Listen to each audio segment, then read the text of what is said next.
This week in games, Battlefield 6 has been revealed. Sony sues Tencent over Horizon Zero Dawn, and the Nintendo Switch 1 price is going up. This is the Two Penny Gamescast.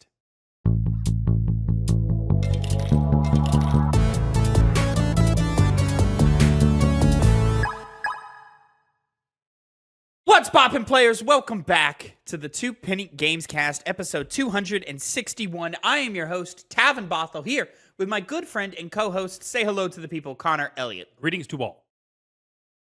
Connor, we just had ourselves a banger of a review Sure. in that Demon Souls Two Penny Game Club. That's right, ladies and gentlemen. The Two Penny Game Club, your monthly video game book club, is back. Check out the review on the YouTube channel, youtube.com/@2pennygames, for all of our thoughts on Demon's Souls. It was my first time playing it. It was Phil's first time playing it. It was your first time playing the original. You know, we all played the original. And I'll tell you what, I'm not, like, big into Soulsborne, and this one had a clairvoyance. Is that what would you call it? What would you call it?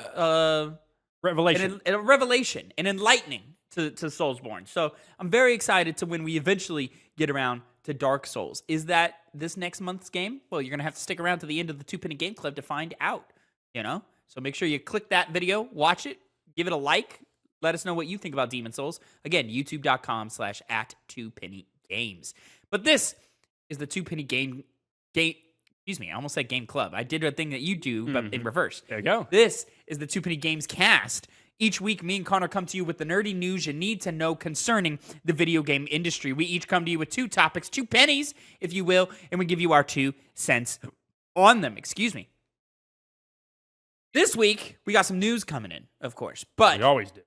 you could watch us go over that news live over at twitch.tv/2pennygames, where every Monday afternoon we record all of our podcasts live.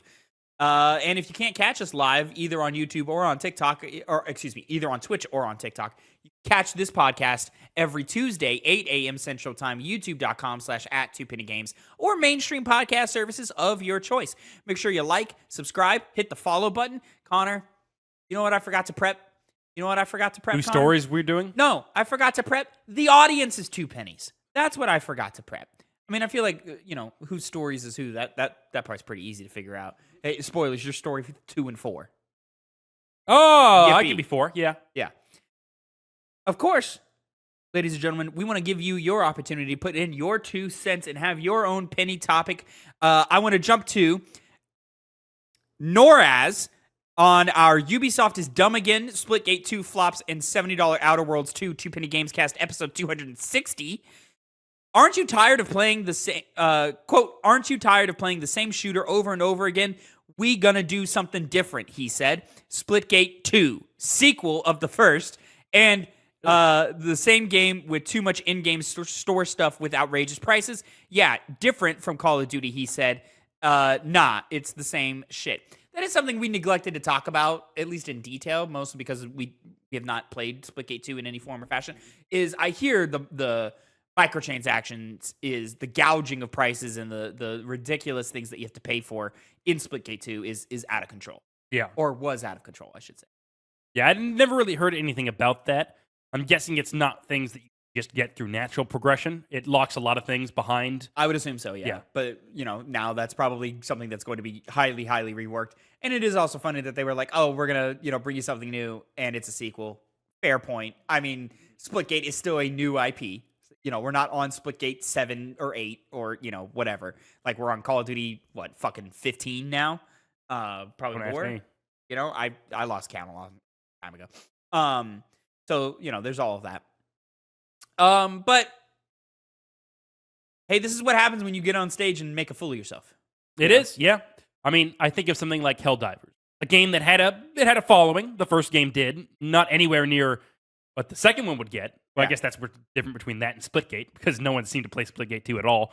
But they took a game that already had its own little features and built upon them. And whereas Helldivers, I can't remember the dev team's name, were able to do it in a super fun, fresh way, constantly giving updates as well. Splitgate 2, it just seemed like, sure, portals, but what was interesting about the shooting, the combat, it seemed like it was pretty generic. So they didn't make it great again, for sure. What do you think? Trying to determine like if first-person shooters truly need to be made great again. Maybe they do. I say, as far as first-person shooters have not really caught my eye as much as they used to. Yeah. Now, is that because I've just grown to a point where those aren't the kinds of games I want to play? Because definitely the bulk of my time that I spent playing first-person shooters when I was in high school, middle school, playing with friends, and I'm more diverse in what kind of games I play now. So I would like to see something more new and fresh, though. Well, and to be fair, when we were, in our teenage years, young to even middle teenage years, like first-person shooters were in a renaissance. That's we true. were getting a new first-person shooter every month. Between the Medal of Honors and the Call of Duties and the Halos, and it goes on and on and on and on. And I think ever since sort of the games of service thing kind of took off, that idea kind of slowed down and died. Uh-huh. Maybe a little bit of oversaturation. I do remember there were years where it's like, man, there's a lot of first-person shooters. It was, yeah. So I think probably just some oversaturation happened and people got a little burnt out on first-person shooters. So just the core franchises are the ones that stuck around. And then everything else went away. Yeah. But you don't even get like the Bulletstorms anymore. Heck, we don't even really get the Wolfensteins, or we got a Doom this year. Cool, but like, did it make a splash? Not really. Not as much as the other ones did. Definitely not. You brought up Bulletstorm, which is interesting because there were so many first-person shooters at that time, like Yeah. you said, that I got that game because we were at GameStop. I was with my mom, of course. For some, I can't even remember what it was. But then the guy behind the counter was like, well, there's this game called Bulletstorm. And I was like, I've heard nothing about this, whatever. And my mom was like, oh, we can get it for you, if you want. Turns out to be a game that I think about more than most other games I played during those times. You Point think about is, that game a lot? What? Think about it a lot? Yeah. As far compared to a lot of other games from that time, yes. No, and when I think of the grand scheme of all my favorite video games, I don't think of it, but it just crosses my mind like in and out over the year. Okay. But there's a lot of great shooters back then, like you said. So I think we should get to another golden age of it. We might be getting that with Battlefield 6. Maybe here soon, but Yes. more on that later. One second. We're going to cover that in a second here, Connor, but let's go ahead and move on to our first topic of the day. Sony files lawsuit against Tencent for copying best-selling Horizon franchise. Of course, ladies and gentlemen, if you didn't know, you can catch all of our topics, or you can read all of our topics in the news form, in the written form, because they were written by our very own Connor Elliott over at TwoPennyGamesNews.substack.com. Link in the description down below. So if you want to read along with us, or if you want to read it on your own free time, or if you just want to help us support it so that maybe Connor can do some more writing than just the ones for the show, Maybe Connor should be doing his own writing anyway. Every single time. He's got something. He's got some Maybe Connor every doesn't have single enough time. going on to justify only doing a little bit every week. Every single time. He can always something. Always something with this guy. He's a little fucking rat in the wall. What he is. Sony lawsuit. Sony sued Tencent for copyright and trademark infringement on July 28th over an upcoming game titled Light of Motoram? Motoram, yeah. Motoram. That shares striking resemblance to Sony titles Horizon Zero Dawn and Horizon Forbidden West. Reuters reported that Tencent previously reached out to Sony in hopes of collaborating with the publisher on another entry in the Horizon franchise last year, but were subsequently denied by Sony, leading to the development of the described Slavish clone. Light of Motoram was immediately clocked as a knockoff in its November 29th, 2024 reveal trailer due to its similar design of a post-apocalyptic tribe-like society living with the machine animals. The feature of the Horizon games are even present in both the main protagonist's outfit and plot centered around the corruption of the mechanized beasts. Quote, apparently Tencent was undeterred by SIE's refusal to license its Horizon intellectual property, the lawsuit reads. Tencent continued secretly developing Light of Motoram, eventually announcing a forthcoming game. Tencent's promotional material bore a strong similarity to SIE's Tencent's promotional material bore a strong similarity to SIE's own Horizon promotional material. Reuters originally reported that Sony is asking for an undisclosed amount of money in a court order to block Tencent's infringement of intellectual property rights. Sony cites the strength of its case is bolstered by widespread acknowledgement of the game looking like a copy. Light of Motoram is being developed by Tencent subsidiary Polaris Quest, who haven't commented on the lawsuit. Epic Games' online storefront describes Light of Motoram as a game that enables the player to, quote, explore the vast open world, build your base of operations, advance technology, train mechanimals, Jesus Christ, really? And take on formidable bosses. Although Sony claims the title copied gameplay from its Horizon franchise, much of the Light of Motoram's gameplay shown so far is more centered around close-range melee combat as opposed to Horizon's range-focused gameplay, despite Light of Motoram's protagonist shown wielding a bow in promotional images. And yeah, if you go and you watch like some of the gameplay stuff, it's like, wow, this is Horizon. Mm-hmm. This is straight up Horizon. And the fact that it's like, that's subtle. it's a female character Yes. in tribe-like uniform with red long hair. Red hair. She has black hair, actually. Does she? Yeah. The image I saw, the key art, which literally just looks like Horizon key art, she's Yeah. got red hair in. Maybe I misremembered it because there was different outfits it was showing her in, and at one point it seemed like she had black hair. Because Yeah. I was in the same camp where I was like, I saw a girl with red hair, but Yeah. maybe I was wrong. And But if you look at the gameplay, like, sure, if you want to give the benefit of the doubt, it does look like a different game, like mechanically, you know.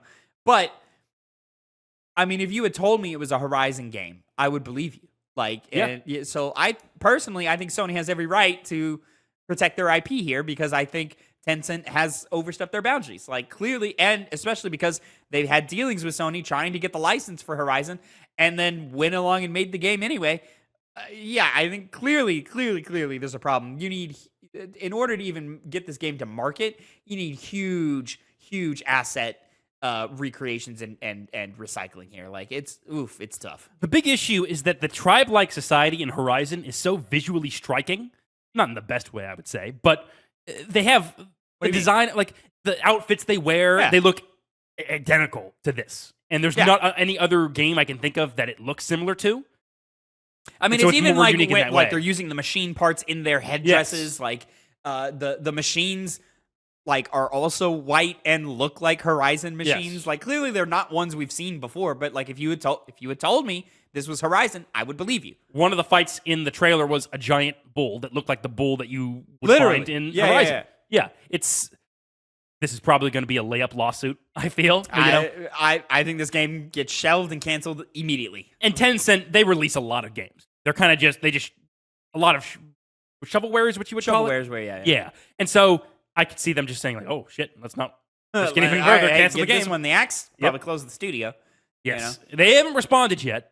And the fact that, Square Enix already has shows they're pretty Sony already Square has. Enix? Oh, Sony. Okay. Already has shows they're pretty confident because they know they have the community on their side. No one's going to, say, well, guys, are you being a little bit too, mean about this, aggressive? I think people were more forgiving of Pocket Pair's game, Pal World. I was just about to bring this up. Yeah. People seem to be more forgiving of that game's similarities to Pokemon than this one's comparisons to Horizon. Well, because like Pal World, yes, you had the little thing where you throw the sphere and the little creature that did look like some of those Pokemon are straight up. They just recolored some Pokemon. But at least they've recolored the Pokemon. But the core gameplay of that game are survival mechanics. You're knocking down trees, you're mining rocks, you're building up a little hut and different resources and building a farm and so forth like that. You just like the Pokemons or the pals are just there beside you also. So it like you looked at it and it was a different game, and then also you would would give your like your Squirtle like an AK-47, and the Squirtle would then shoot the AK-47. You'd be like, all right, well, you AK. How it goes. So, it was a lot of elements like that. So, like, it at least, like, Power World at least had the like, thing of being like, oh, Pokemon, but survival plus guns. At least, like, it had, like, adjectives added on to the sentence of what the elevator pitch is. Mm-hmm. This is Horizon. That's it. That's all we got. It's Horizon. Like, what I did not see, like, a different, like, game genre, I guess, because it was like a little more. I almost want to say it was like almost MMO-ish. Soulsy almost. It like, almost was like a Souls game and how it was interacting with one of the fights. Yeah, but like, man, like,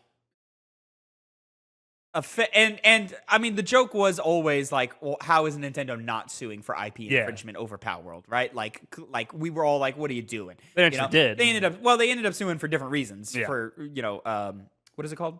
The capture system. Not IP infringement though. It was when you Hopping mechanics. It was like a copyright thing. Yeah. I cannot remember now. What do you call it? Anyways. No, you're focused on what it was that they were suing. I want the title of that type of lawsuit. Yeah, I can't think of that either. It was like a copyright infringement as opposed to like IP infringement. Patent infringement. Yes, patent infringement. Yeah, there it is. So yeah, bro, tough.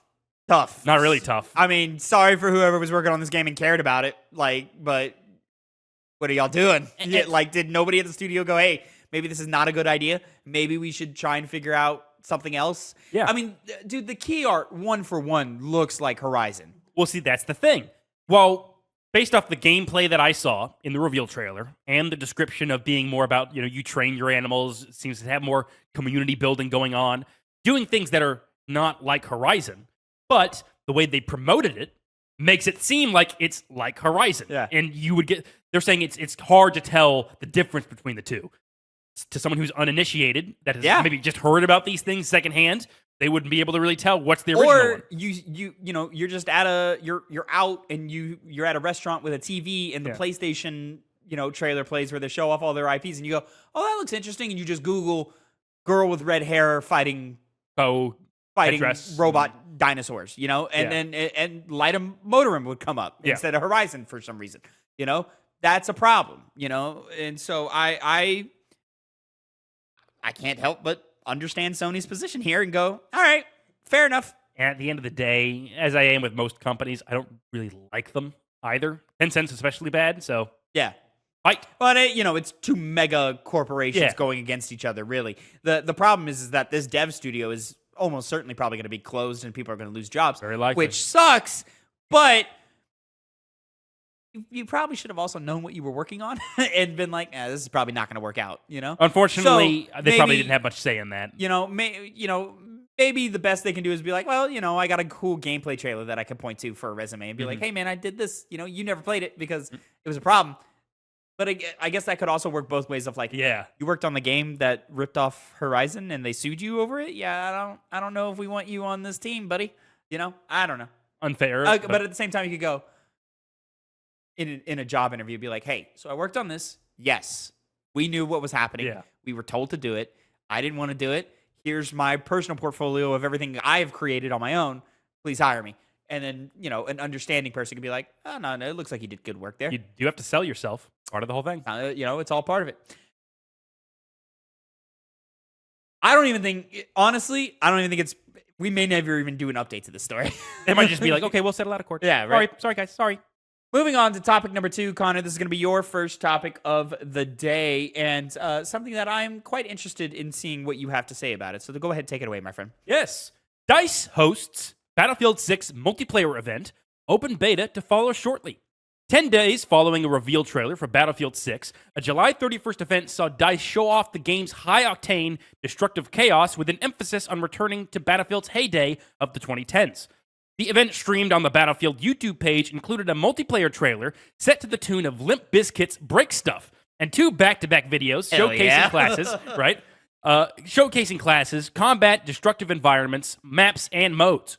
Streamers subsequently competed in matches to show how games will realistically play out, while a flood of hands-on previews were dropped by journalists in the hours preceding the event.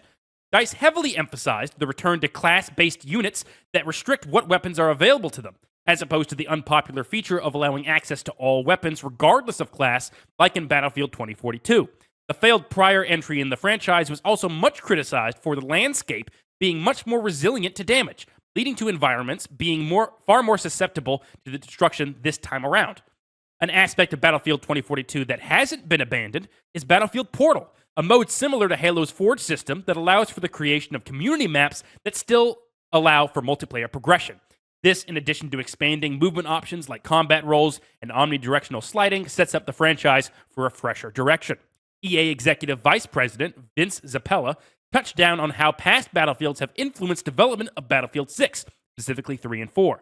Speaking to the Friends Per Second podcast, Zampella said, quote, being the spiritual successor to Battlefield 3 and 4 is how we look at it. What would that next spiritual successor kind of look like? That's where we started. We have people who have been on Battlefield since the beginning, and then we have a lot of new studios, a lot of new blood to come in and look at it in a different way. It's important, and those Battlefield fans, they know that the core DNA has to be there. We have to get those large-scale maps right, end quote. Electronic Arts, EA, CEO Andrew Wilson stressed the importance placed on the game in an earnings call July 30th, where he declared EA has invested in Battlefield 6 more so than any other Battlefield installment to date. Quote, and really, the big reason for that is that this isn't just a product, Wilson said, according to Video Game Chronicle.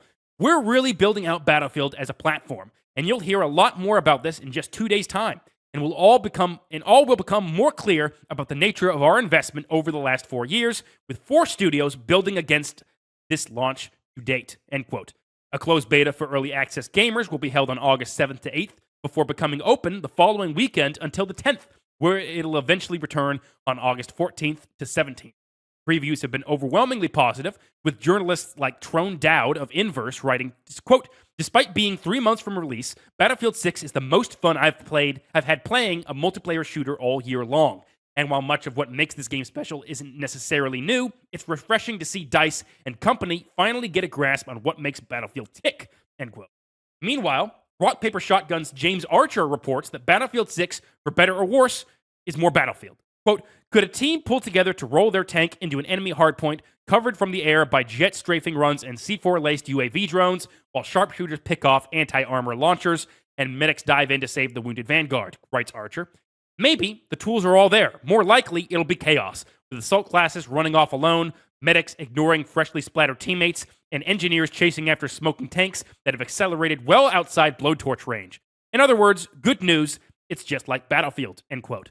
Specific complaints raised include the game's sliding system being too effective, with a number of clips showing players consistently hitting the slide to glide around, as is often done in Call of Duty Warzone and Call of Duty Black Ops 6.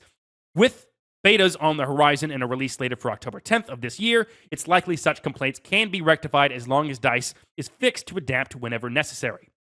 So, some other features that I saw during the gameplay events was you can deploy ladders to get into windows on second-story buildings rather than having to destroy it or go into the building itself to get up there. Very much the thing a lot of people focused on was dragging your friendly opponents outside the range of combat to revive them.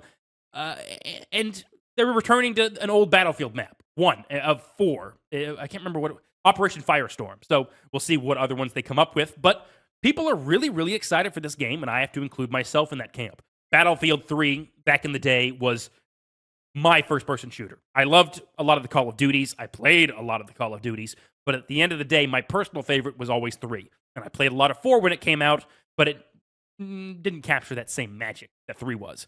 And I'm hoping that that's what they're trying to return to. Clearly, that's their goal, because 3 and 4 made them so much money, and Battlefield has kind of gone in the dumps, some better than others, in these past couple of years. And first-person shooters, we kind of had a slight conversation on this today, they're not in the golden age anymore. And a lot of it's about games as services. And while that might be the case, I hope they were able to make a comeback. Call of Duty kind of did. They were able to freshen up their gameplay with Black Ops 6, but it never drew me in. Again, because Call of Duty has a bit more of a sour taste in my mouth, being COD, being the McDonald's of the video game world. And so I'm hopeful for this. And it seems they have confidence, but then again, EA is a company that isn't always making the right choices. So as long as the game comes out in working condition, I think they'll be able to have a really good springboard to build their platform, as they're calling it, down the line. Well, and I think the key word there was in working condition, because Battlefield has infamously launched in poor states all the way back to even Battlefield 3 did not launch in a proper state, right? And updates later to fix some of those problems. And that is something that has only gotten worse as we've gone on. 4 was worse than 3. 5 was worse than 4. I think 1 actually launched okay, but then 2048 was a mess, right? And 2048 was, received... 2042. 48? Nope, 42. Really? Yep.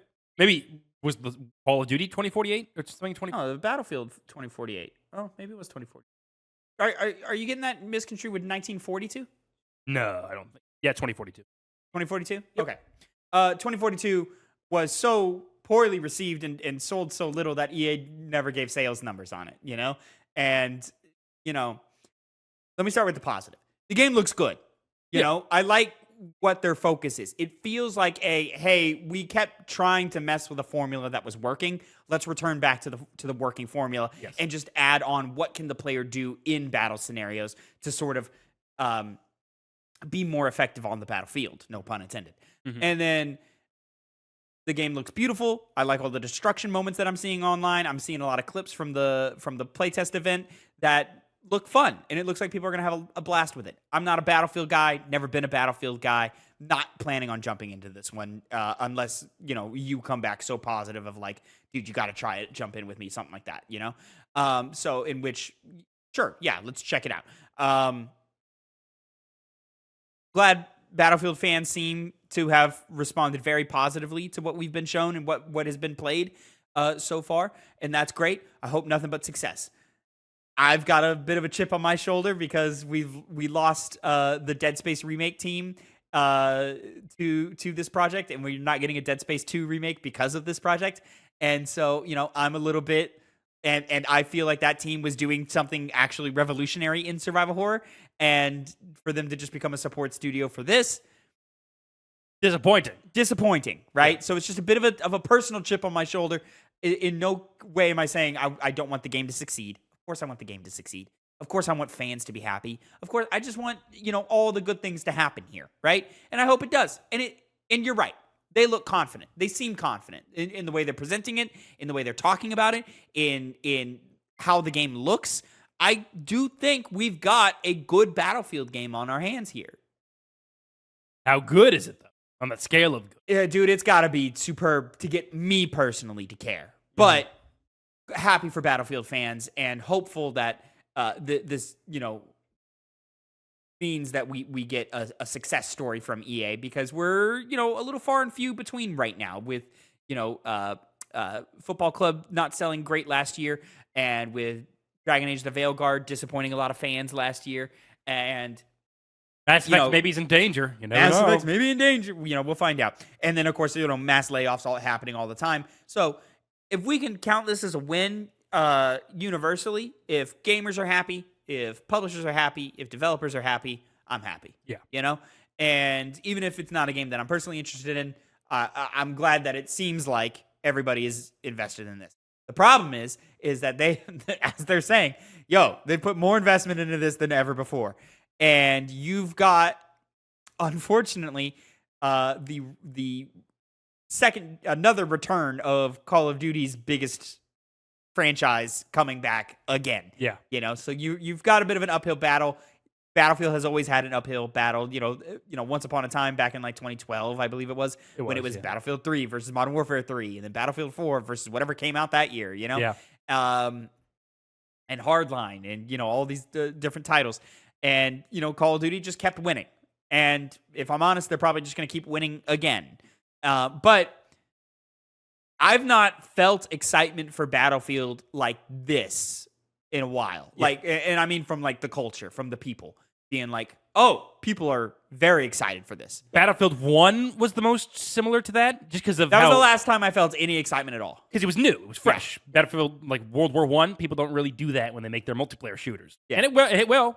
Yeah, and then Battlefield 5 felt like more Battlefield. Mm-hmm. Battlefield 2048 or 2042 felt like, no, we don't care about this at all. Yeah. So I'm excited that the people are excited. So hopefully this means that we get a return to a classic first-person shooter franchise, and it's in a lot of ways returning to its roots and saying, let's do the thing that people liked back in the day and that the people have been asking for. I saw one meme of the episode in SpongeBob where he's like being fancy with the Krabby Patties, he's like juggling them or whatever, and like people are hungry waiting for food, and they're like rioting, and then he like accidentally drops them, and they land on the stove, and they go, that's what we were waiting for. This is. I saw someone relate that moment to this, and I was like, all right, that's funny. It was what we were waiting for. Moving on to topic number 3. Oh boy, here we go. My second penny of the day. Nintendo raises prices on Switch products. Switch 2 cost increase on the table. Posting to its company website, Nintendo announces price hikes for original Nintendo Switches and accessories, presumably as a result of the United States President Donald Trump's aggressive trade policy.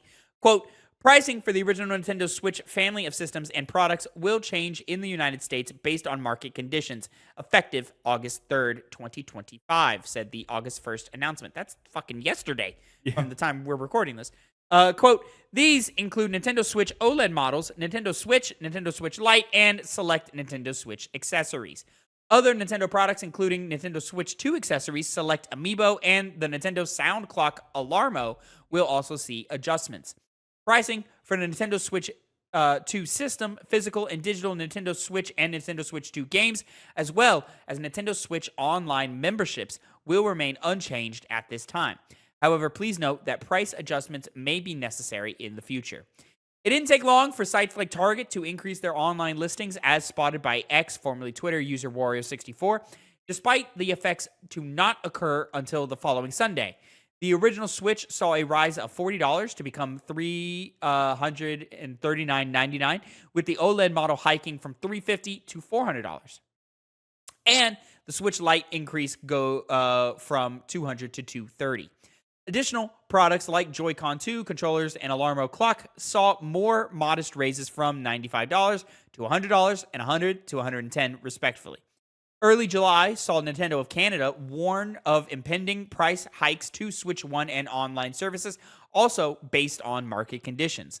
Although it's never outright said by Nintendo, the blame is primarily being pinned on Trump's recently cemented placement of a 15% tariff on goods exported to the United States from Japan, negotiated down from a tariff of 25%. Bragging on Truth Social, Trump... That's kind of hard to say. Bragging on Truth Social, Trump partly writes, quote, we just completed a massive deal with Japan, perhaps the largest deal ever made. Japan will invest, at my direction, $550 billion into the United States, which will receive 90% of the profits. This deal will create hundreds of thousands of jobs. There has never been anything like it. Perhaps most importantly, Japan will open their country to trade, including cars and trucks, rice, and certain other agricultural products and other things. Japan will pay reciprocal tariffs to the United States of 15%. Despite this, Nintendo reports massive success in sales, with 6 million Switch 2 units sold since its June 5th launch, making it the fastest selling console in Nintendo's history since it began selling consoles 47 years ago. Unfortunately, it still might not be long until Switch 2 prices increase, especially if Trump changes his mind and attempts to renegotiate the previously mentioned deal. I included that Truth Social post for two reasons. First of all, to show how the reasoning of it, not good, and to make you read it. Because I knew you would read it, and you wouldn't like reading it. So I was very happy with that. Also, I find it very funny. He capitalizes like random words like rice and cars and trucks and country to trade and then agricultural products. None of those things need to be capitalized. He just doesn't. Reciprocal tariff. Anyway, yeah, this is kind of what we had been warning about ever since Trump's taken office and him waging trade wars across the globe. And this was just bound to happen. You know, I don't like it. I don't agree with it. But at the same time, when you have external factors coming in, making it way more detrimental for you to ship things over to the United States, to offset that, you're going to want to raise prices. This is just how the market works, and there's not much you can do about it. Things are fucked. And I just need to hope the Switch 2 does not increase. You cannot vote for the fucking idiot. No. Who was being very plain and clear about his idiocy. Mm-hmm. Well, not clear enough, apparently. I don't know how you can get more clear. Like, it was the most obvious... Duh. Anyways. Hell for it again awards, man. Americans are fucking stupid. The thing is, with the Switch 2 price increases, I see it happening after holiday. Oh, most certainly. And they'll, will it definitively happen? I think so. Even if the deal doesn't change, they're probably going to think to themselves, well, consoles are going to start slowing down eventually. First 15 days of January, we get an announcement. Is what I would expect with that. Listen, I can believe that. This sucks. It's not as bad as I thought it was going to be, but the confusing and the offsetting part of it is, have we ever had a console launch and then the previous generation had a price increase? No. Has that ever happened before? there's never been a unique situation like this to require that. So no, it has never happened. Well, then I guess President Trump was right. Never before seen. Never happened before. This is the first of its first of its kind. Congratulations, Trump. So glad that you managed to do that. Just because it pisses me off, the last job report, if you probably saw this, was bad. Yeah, it was real down. And then in response, Trump fired the person who's in charge of labor statistics, saying that it was, now he's saying that it was fake. That was a hoax. So just so you know, if we see any numbers on jobs being created, it's a lie. And if you believe it, you are a mongoloid. You're an idiot. You're a dreg of society. But, I'm sure people will come around and have the reason and logic. I love talking about this with Tavin in the room because he's always just so drained immediately. Regardless of whether we're talking about video games or just straight politics, just see the life leave. As of next year, we will have been dealing 10 years of Donald Trump's ridiculousness. 9 years. Oh, no. Next year. Oh, yeah. No, that's what you mean. Yeah. Yippee, right? You've had a fucking decade to figure it out. What everybody else knew day one, you had a decade to figure it out. Some people still fucking haven't figured morons. it out. Anyways, and I mean, but like, yes, we can pin a lot of it on Trump, but it's not the only thing going on in the world. Like, prices across the world are going up, just everywhere, right? So it's just more expensive. Inflation's out of control. The world market is out of control right now. You've got, unchecked greed happening across the world right now, and it fucking sucks. Almost as if there's a certain Mario brother who had the right idea, and maybe we should keep going down that line. We'll see. But I lost my original thought. Yahoo! Oh yeah, Nintendo didn't have an $80 price tag for a Mario Kart game. You can kind of insinuate, what's the word? Insinuate? Read into the fact that they just want to use this as a reason to raise prices. Maybe. A little bit, yeah. But it's hard to say that when you have this idiot over here causing problems that justify it. A little bit of column A, a little bit of column B. Yeah. Probably a lot of column A. So much column A. Definitively. And it's frustrating because there's so much to be said, but we've said it all. And it's just a problem that's just going to keep coming up and keep happening. Somebody just fucking do it already. What are you saying, I wonder? I don't know, Connor. I don't know. I don't know anything. I'm just a guy. I'm just a girl. 95 to 100, 100 to 110. Not the worst thing in the world for controllers. Yeah. Definitely the Switch 1's the big one. The Switch 140 on the $40 increase on the base model. About a $50 increase on OLED, $30 on the Lite. These are not unreasonable price increases if you have to do a price increase. They're not going up $100 like the Xbox was going up $80 to $100 when they announced their shit. Yeah. So that's tough, And I think when PlayStation did price increases for other regions, not in North America, but in other regions, it was the equivalent of about $100 American dollars. So by comparison, not the most ridiculous price increases that we've seen to date. But it's just unfortunate that it's happening. And it's happening on all this old stuff. Yeah. That's not where it's supposed to. Those are supposed to go down. Because, Switch 2 is making so much money, so they can't cut it now. They can't increase prices now. The idea is that demand would go down because the new thing's out. So we're all going to go for the new thing. But there's still demand for the old thing. Let's see if we can get the demand up higher by price cutting it, right? Not anymore. Opposite. Oh, God. I do intend, whenever I do eventually get a Switch 2, I do intend on giving my first one to my nephew. Oh, yeah? Yeah, Why? Why would I keep it? There's backwards compatibility now. Yeah, you do everything with it. I like to, never mind. What? It's not worth it. Is how I said it? No, it was going to be a dirty joke, but it wasn't very good. Sometimes pick your battles. Sometimes, sometimes you gotta look at your own material and go, this isn't, and you gotta toss it away. Very big of you, Tavin. Good job. That's not the only thing very big of me. Moving on to the final topic of the day. Never mind. Connor, your final penny of the day. Go ahead and take it away, my friend. 4th Bioshock installment revises leadership. Remake of the first game shut down. Sources at Bioshock, creator Take-Two Interactive Software confirmed changes in leadership of the team working on a fourth title following a failed review by executives from Take-Two's gaming subsidiary 2K Games. Bloomberg reports studio head Kelly Gilmore was driven out of her position at the game's developer Cloud Chambers, while creative director Hogarth de la Plante was relocated to a publishing role. Cloud Chambers was created by 2K in 2019, with founding members including Gilmore and de la Plante.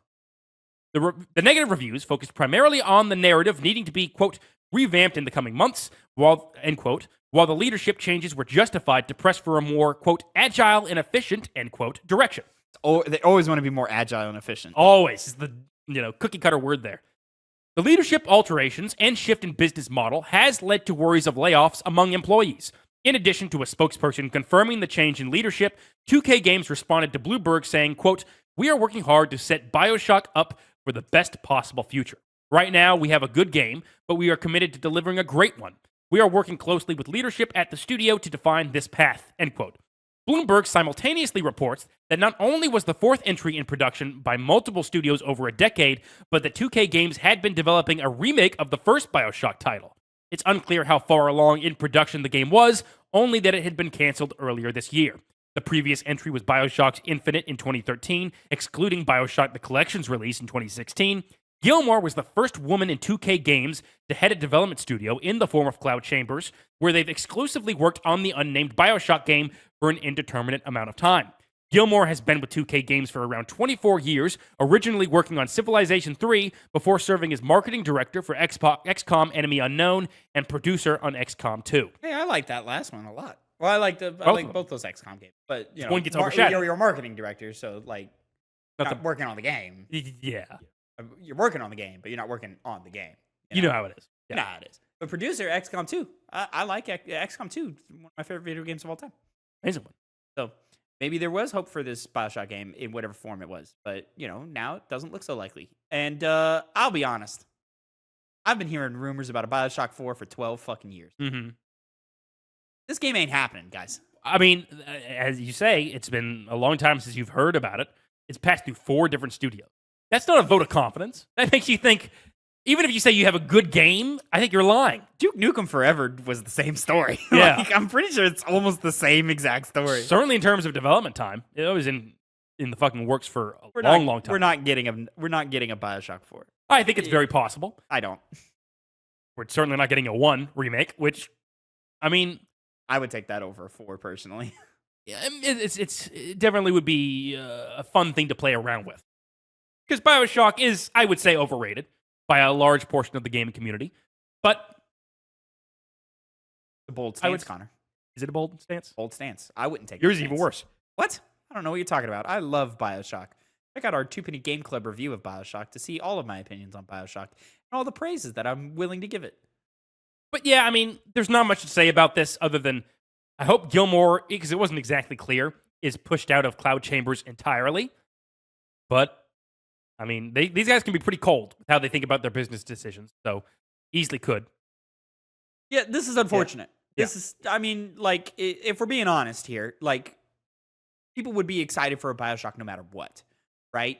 And so when we get to the idea of a Bioshock 4, first of all, I have trouble conceptualizing what a Bioshock 4 would even be, right? A Bioshock 1 remake, I think, is much easier to conceptualize. One, because, like, you have a blueprint already, so then it's just a matter of, like, okay, really, I only see gameplay changing in that sense. So what are you doing in that, department, which I think would be cool to have, Bioshock Infinite plays quite well. So are we going more that route now, or are we finding somewhere in the middle, or are we leaning back into what made us great? I think about the Resident Evil 2 remake and how that's not like a super action-y game. They found the right balance between the change of gameplay from the original, but still keeping it in that zone by, it's difficult to move. It's difficult to get around. You have to plan and pace your shots out correctly. Can we do something like that to Bioshock, where the sort of the violence, the avoidance of combat, even though there isn't any, the supposed avoidance of combat is there, and sort of that feel of just how dangerous Rapture has become. Can you elicit that again? I would certainly like to see a crack at that. That would be more interesting to me than revisiting Rapture or revisiting Columbia. Columbia, yeah. Yeah. New Columbia. Is that it? Or revisiting, the Bioshock Infinite location or creating a new one entirely. Like, I just think, I don't think the people know what they want from Bioshock, let alone developers. Like Columbia, yeah. Like, Connor, if I said, "Oh, a brand new Bioshock, what are you getting out of that?" I would go, I don't know. Fucking, I don't know, some plasmids and some shooting, and then like a big thing that I got to shoot sometimes, a Big Daddy-esque thing that I got to shoot sometimes. I'd be like, all right, what is the story? Fuck, I really don't know, man, because Bioshock doesn't really have that much of a story that's worth talking about. Who said that? I wonder. And so, yeah, everything I hear about a Bioshock 4 makes me go, why? Like, because it's a moneymaker. That's why. But I don't know what you would want from that. It seems like they don't know what they want from that. And I think so. What are we doing? No, I know. Yeah. Capitalism is. Oh, wow. That'd be their. Oh, actually, kind of did the both. They kind of did that the first time. Yeah. Do it again. Do it again. Ladies and gentlemen, that is going to be it for your Two Penny Gamescast. Make sure you drop a like and a comment down below. Get your 2 pennies in on any and all of our platforms. And remember to like, subscribe, share for more. Remember, you can catch this show every Tuesday, 8 a.m. Central Time, youtube.com/@2PennyGame. Oh, we're live. Look at you. Where is this coming How from? much of a weakling you are. I've been wanting to do that every fucking show. 2PennyGames. Like us, subscribe to us, follow us on Instagram and TikTok and all the things. Links are in the description down below. There's nobody listening at this point. I'm so fucking tired of the grind, Connor. Get over it, pussy. All right. And until next time, have a great time. Connor, say goodbye to the people. Bye, whatever.